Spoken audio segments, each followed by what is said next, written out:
The neon glare of the breakfast joint cut through the monsoon gloom outside, yellow bulbs throwing long shadows across polished steel and faded wall posters that promised more than they ever delivered. SlumG, shoulders squared beneath his garish t-shirt, the kind you wear when you want to blend in by standing out, picked idly at a mound of rice, his hands steady but his eyes darting to the phone glowing with secrets at his elbow. The air hummed with the low drone of ceiling fans and the brittle murmurs of strangers nursing secrets over samba. But the real game was played in digital whispers. Jean Baptain, boots slick with city rain, slid into the booth opposite with a smile warm enough to make you forget how cold the world could be. "Namaste, G," he said, voice light but eyes sharp, reading SlumG's hunger for more than breakfast. "Sleep all right, or just dreaming with your eyes open again?" Outside, the city's rain tapped Morse code against the glass, and somewhere in the thicket of chat messages, Blaise DeVere's words flickered. A joke, an offer, a warning. It was never just one thing. SlumG grunted, shoving another bite past the taste of suspicion. In this town, trust was a luxury, but he let Jean keep talking. Some days, the only way to dig up the truth was to let another man believe you'd already found it. The rain came down like spilled secrets, drumming the city awake and painting the slick blacktop with 1,000 broken reflections. SlumG stood by the curb, the collar of his jacket turned up against the monsoon slap, the phone in his hand glowing with coded offers and warnings from the shadows of chat. Every message a new angle, every emoji a veiled threat. Across the street, Jean Baptain and Blaise DeVere huddled under a crumbling awning, the ghostlight from neon signs catching on their soaked faces as they watch the world with the weary hope of men who've seen too many deals go sideways. Jean flicked his eyes from the rain to SlumG, voice steady as the storm. "You want to beat this city, G, you gotta learn to dance between the drops. Word is, Royal Brothers got wheels for hire. Cheap if you know who to ask, but in this weather, even trust comes at a premium." Blaise, all easy smiles with a razor's edge, tossed a nod toward the row of rain-slick scooters. 3 months, I'm back on these streets, brother. Till then, keep your nose dry and your debts drier. Somewhere behind them, the city's pulse slowed. Posters peeling from the wall, water carving silent lines through old glue and older promises, vines creeping up like a memory you can't shake. The only thing louder than the rain was the silence of the men who waited, watching, knowing in Thiruvananthapuram every favor came with a price, and every shelter held its own kind of storm. The mall was a cathedral of false promises. Marble floors gleaming like a crime scene scrubbed clean, every storefront a confessional booth peddling redemption you couldn't afford. Sunlight streamed through high glass like the city was trying to remember what hope looked like, but all it did was cast longer shadows across the atrium where families drifted in slow, aimless circles and the echoes of laughter sounded like alibis. SlumG's reflection stared back up at him from the polished stone, a man out of place, one hand clutching a phone, the other jammed deep in a pocket full of debts. Jean Baptain's voice was a low whistle at his side, equal parts concern and caution. "Keep your chin up, G. Places like this, the floor's slicker than the rain. Smile the wrong way, and you're yesterday's headline." Blaise DeVere didn't look up as he scanned the upper tier, but his grin was sharp as broken glass. "Security's got eyes on you, brother, and they don't blink for free. We play it cool, or we play it gone."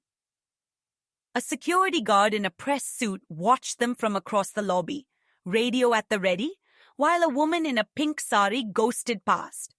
The kind of local who never saw anything, because in this city, survival meant keeping your stories to yourself.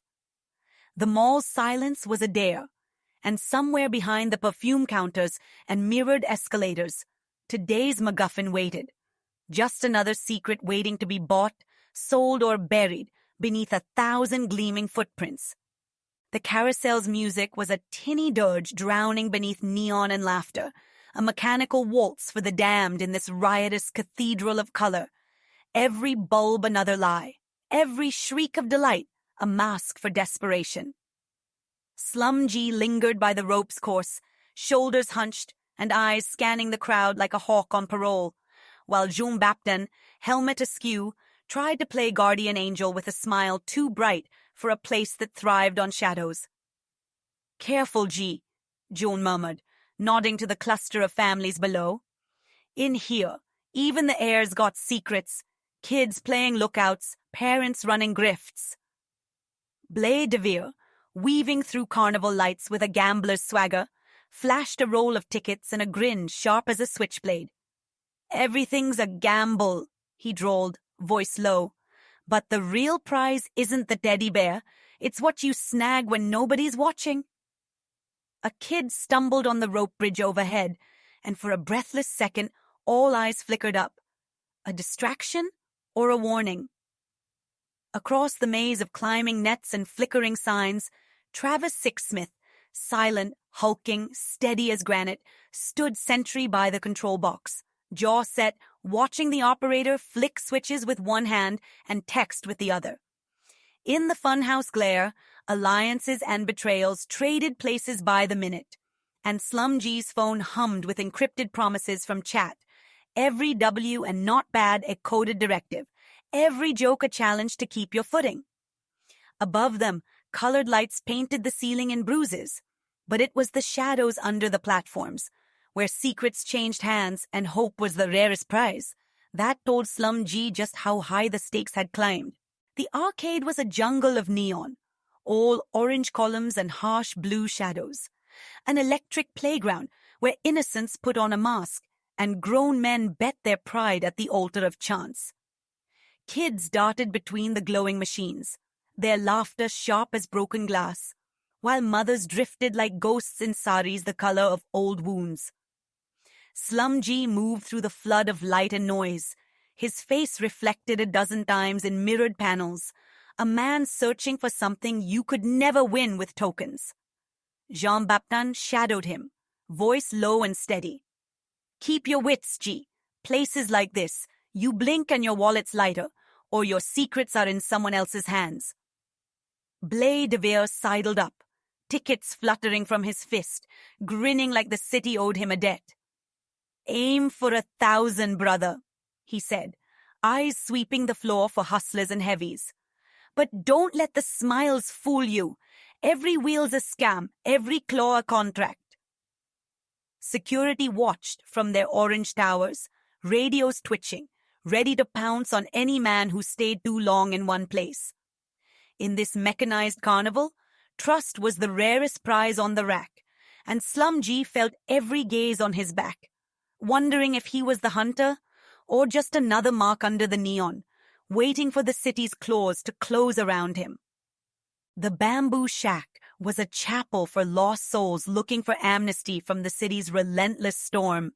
Sunlight filtered through the green canopy outside, casting trembling patterns across the rough-hewn table where SlumG sat, the pink of his shirt a splash of bravado in a world allergic to innocence.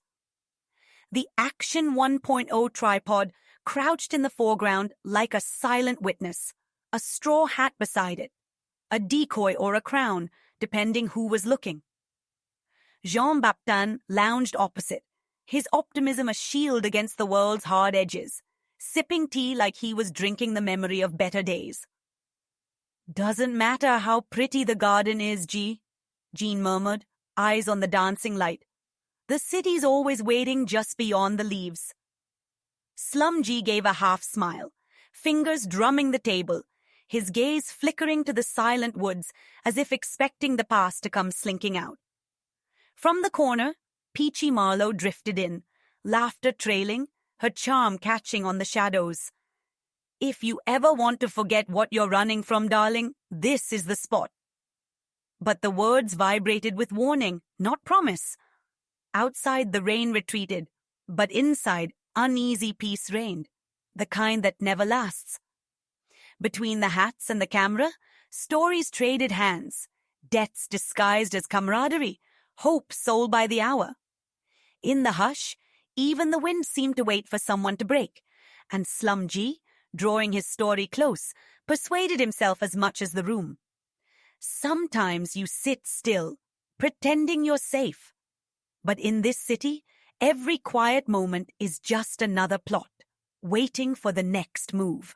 The lamplight was syrup-thick in the bamboo den, pooling in the creases of SlumG's pink shirt as he sized up a piece of parotta like a gambler weighing his last chip. The brim of his straw hat cast a shadow that cut his face into secrets and intent.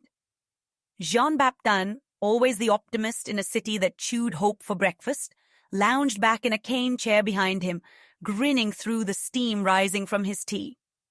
"Place like this, G," he murmured, voice low enough to blend with the hush of ceiling fans. "You savor every bite, or you'll choke on the aftertaste." The parotta tore with a sigh, and SlumG caught his own face reflected in the glass. Neutral, unreadable, a man who'd learned not to blink in the city's stare. From the corner, Peachy Marlowe's laughter fluttered in, bright as a shard of neon, breaking the spell. "If you're judging the rap, darling, rate it high. I'm here to make sure nobody calls this joint bland." Out on the street, rain ticked at the bamboo, as if the city meant to remind them it was always waiting. The chat in SlumG's pocket buzzed with coded applause and sly suggestions. Every W and rap, another ghost in the smoke. But here, in this false calm, Jean's optimism held fast. Peachy's charm kept the shadows at bay, and SlumG, savoring the taste of trust as if it might be his last, persuaded himself, with the conviction of a man who'd seen too much, that for one thin slice of evening, this bamboo chapel was as close to peace as a hard-boiled soul could get. The bamboo shack glowed with the promise of warmth, but every shadow still had teeth. SlumG lounged in his pink shirt and straw hat, the very picture of casual delight, but his eyes worked the room like a lockpick in a storm drain. He toyed with a samosa, holding it up for the camera's gaze, selling innocence the way the city sold hope. Quick, cheap, and never with a guarantee. "Smile for the crowd, G," Peachy Marlowe teased from across the table, her blue dress catching the lamplight, her laughter soft as velvet but sharp enough to draw blood. Jean Baptain leaned in, voice low, optimism wrapped in warning. "You play the clown, but the city's watching. Every bite, every wink, it's all an alibi until the bill comes due." From the next table, Hoffman Masters nursed a cup of tea, eyes flickering to the door. Ever the barkeep, ever the sentinel, while Paulie Zero sent a wink over his shoulder. Half invitation, half insurance policy. Through it all, the chat kept up its coded patter. Raps, rent, rumors, and QR codes, a digital smoke-filled backroom where every W was a wager and every peace sign at a stranger's table might just be the signal that the next play had already begun. SlumG grinned, the picture of contentment, but inside he was already counting exits, weighing debts, and persuading himself that this bamboo cocoon was more than set dressing for the next double cross. In Thiruvananthapuram, even dinner was a negotiation with the night. The rain had eased to a sullen drizzle, painting the city's edge in quicksilver, where the blue umbrella sliced through the evening's hush like a promise nobody intended to keep. SlumG lingered just beyond the iron fence of the All India radio building, neon from a half-lit sign bleeding down onto the slick pavement, every puddle a mirror holding secrets only the night could understand.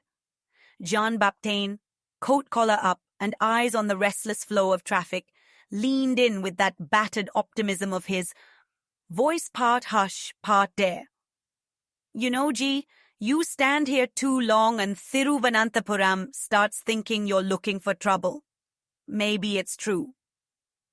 Peachy Marlowe appeared at his elbow, rain pearls quivering in her hair, her smile flickering in the sodium light. Darling, I hope you brought better luck than that umbrella. This street's got more ghosts than stories. Across the road, a white truck thundered past, trailing a shroud of mist. The blue umbrella paused, then pressed on, a brief island of color in the city's calculated gloom. SlumG's hand brushed the MacGuffin in his pocket, heavy as regret, and he watched the shadows coil between the no parking sign and the silent scooter. Every corner a gamble, every breath a negotiation. "Evening settling in, John," he said, voice graveled by too many deals gone sideways. "Let's see if this city's got one last honest answer left, or if we're just spinning stories to keep the dark at bay." The rain had eased, but the city was still slick with secrets, every streetlight leaking gold onto the blacktop like a bribe left out in the open. SlumG lingered at the curb, collar turned up, watching the parade of umbrellas drift past in the yellow haze. Faces half-lit, eyes keeping their stories hidden just above the glimmering pavement. Jean Baptain materialized beside him, rainwater beading off his coat, optimism flickering in his voice, even as the world tried to snuff it out. "You see that, G?" he murmured, nodding toward the zebra crossing, where a mother hustled her boy through the glow, and a man in a red shirt vanished into the hum of a distant cafe. Every night in this city is a negotiation. Some folks cross lines, some just get washed away. Overhead, tangled cables sagged under the weight of old promises, and the ad on the looming tower flashed a model's smile. Too perfect, too clean for a place where no one got out without a little dirt on their hands. The doors of a corner shop slid open with a fluorescent hiss, spilling laughter and warm light onto the wet walk. Peachy Marlowe stepped into the spill, stilettos clicking, eyes bright with the thrill of being alive in a city that never asked if you belonged. "Boys, are we chasing dreams tonight, or just running from the rain?" she teased, linking arms with SlumG as John trailed close, his hopes stubborn as the dawn. "In Thiruvananthapuram, darling," SlumG said, voice low as the rumble of a distant bus. "It's all the same thing, only difference is who gets to walk home dry." The city moved around them, a living thing, neon veins pulsing through the night, and as the umbrellas closed and the crowds thinned, SlumG felt the weight of the day. Every promise made, every secret kept, humming in the puddles at his feet, proof that in this town, the only thing more dangerous than the shadows was the hope you could ever outrun them.